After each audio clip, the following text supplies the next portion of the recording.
Recent events in Secret of the Mimic show us the origins of nearly everything regarding Fazbear technology, like spring locks, animatronic origins, and even vacuums.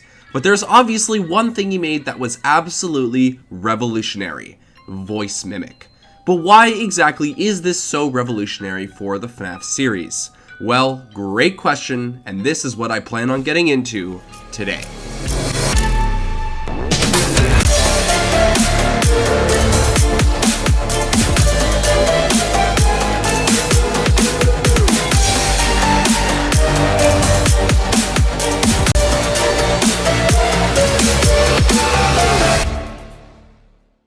Hello my fellow FNAF fans.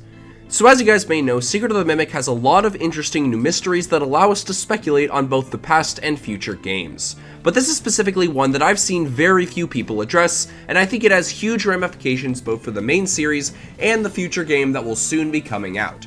That being, why on earth does William Afton want the Mimic so bad? I'm not going to spend too much time on an intro, so as always, don't forget to like and subscribe, and let's get right into it.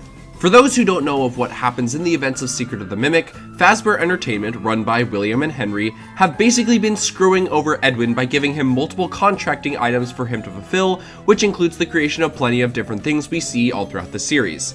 By one of the emails we see in the game, it shows us that William Afton has essentially screwed Edwin over to the point of seizing everything in Murray's costume manor, including his land, hence why William ends up taking his house going forward. However, there's something very specific in one of Edwin's audio logs that suggests that Afton wants more than just the MCM catalog.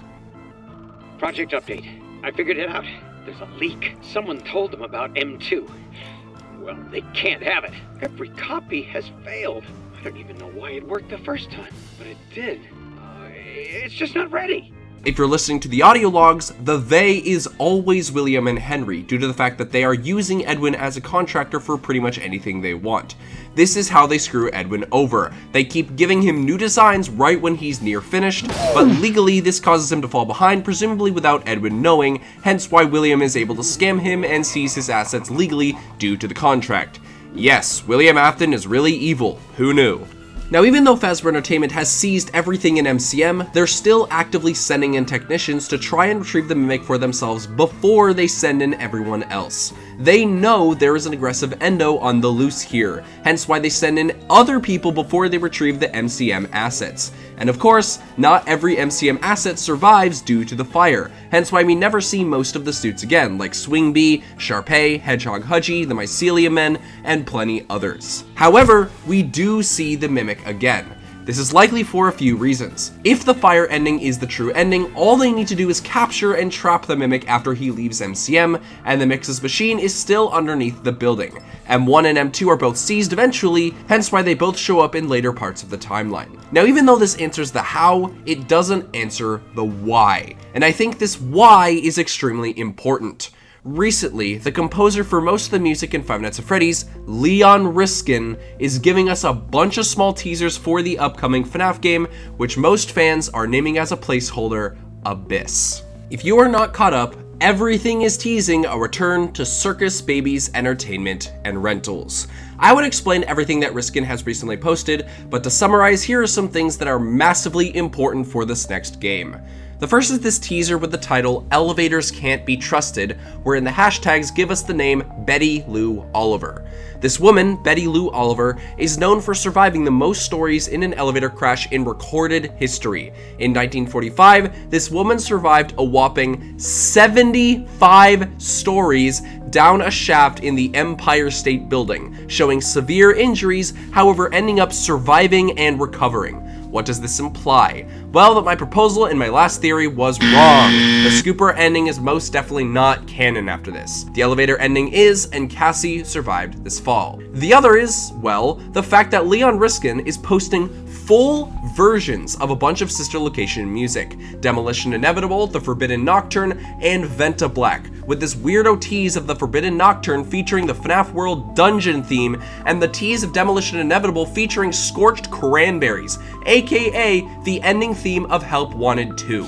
He also posted this link to this guy who's analyzing Gracefully Into the Abyss, which is Princess Quest 4's theme. Taking all these things into account, if we were to assume that the scooping room we end up seeing in Ruin is the same one as the one in Sister Location, then Cassie is in the Sister Location area. If the elevator falls, it implies that there are a lot more stories below it, implying that the elevator we see in Sister Location and the story we see is only one story and leads to only one story, the story where the fun times are and where the technicians are allowed. Now you might be wondering what this has to do with William wanting the mimic, and here's my answer. William wanted this because he saw just how useful this would be for his technology. Obviously, I think that there are some things we have yet to know, hence why we're going back down to Sister Location, but even in existing media, Funtime Freddy's voice mimic in the blueprints is not the only thing we have to understand William's uses for this thing.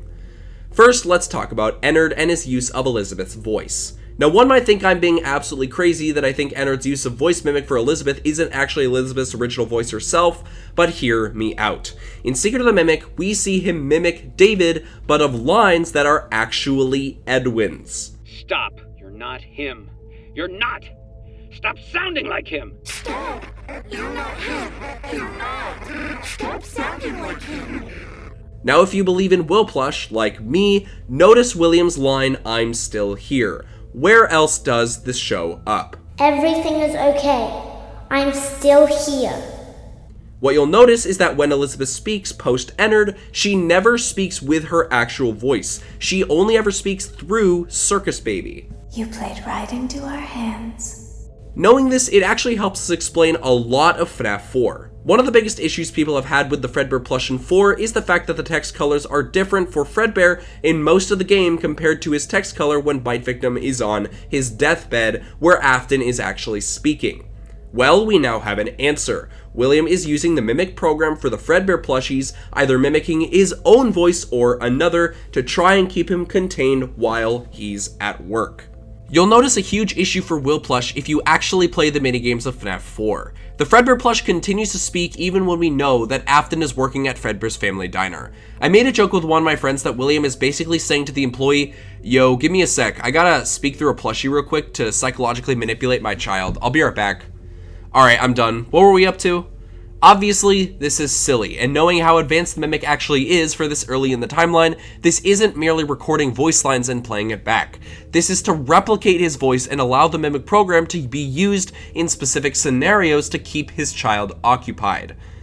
And this gets into why he would want both M1 and M2.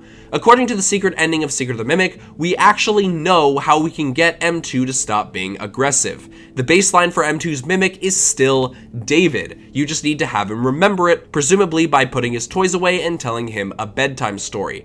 Combine this with the cradle, and Edwin's aggressiveness is contained even while it is agony infested. In order to keep M2 contained, you need M1, and when you deactivate Cradle, M2's aggressiveness comes back, like what we see in Ruin. With M2's aggressiveness contained, William can use M2 for whatever he wants, aka the Fredbear plush. And this ties into what we might be discovering in the next game and what we're going down into the abyss of the Sister Location Bunker 4, discovering that the Bite Victim was replicated by M2, solving the age-old mystery, what William Afton meant by "I will put you back together."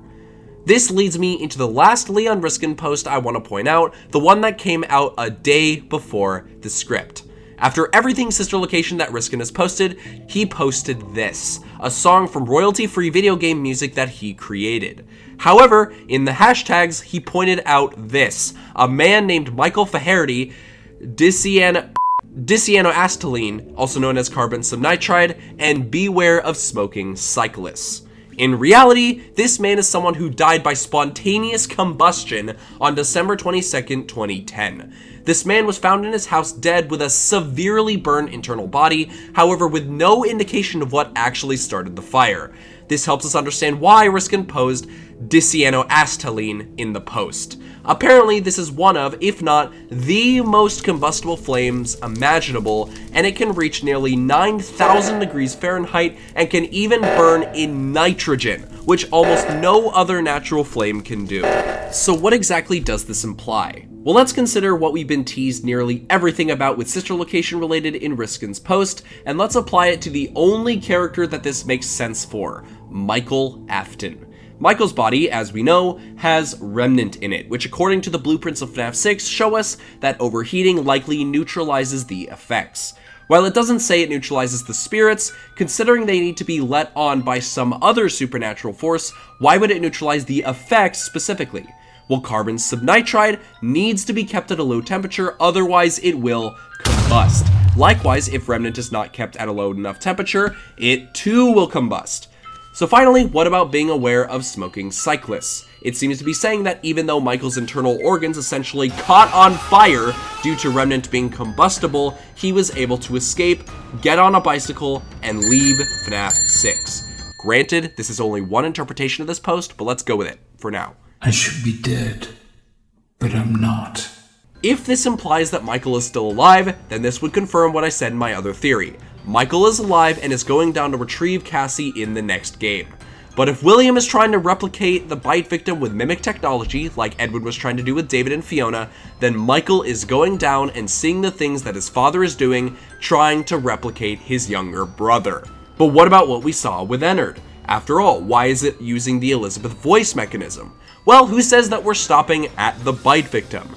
That's right. Considering what we've seen with each Funtime, the idea that each Funtime represents a member of the Afton family, Funtime Foxy for Mike, Circus Baby for Elizabeth, Ballora for Mrs. Afton, and Funtime Freddy for the bite victim, what if William is doing exactly what Edwin was doing, recreating his family through the mimic? But unlike Edwin, his reason is a lot darker. What if he's recreating his family to immortalize the legacy of his family, including himself, until the end of time? No, I'm not saying that this is the case. After all, we're in early stages of teasing Abyss, so keep an eye out for Leon Riskin's post. And we don't even have a motive for William doing this yet, if he is indeed doing this, but if this is the case, it could help us answer the line that has baffled us for years: I will put you back together. But anyways, thank you all so much for watching this video. More videos hopefully coming soon as we get nearer and nearer to the FNAF 2 movie and the Ultimate Guide. Until then, stay tuned. I hope you all have a great rest of your day, and as always, peace out.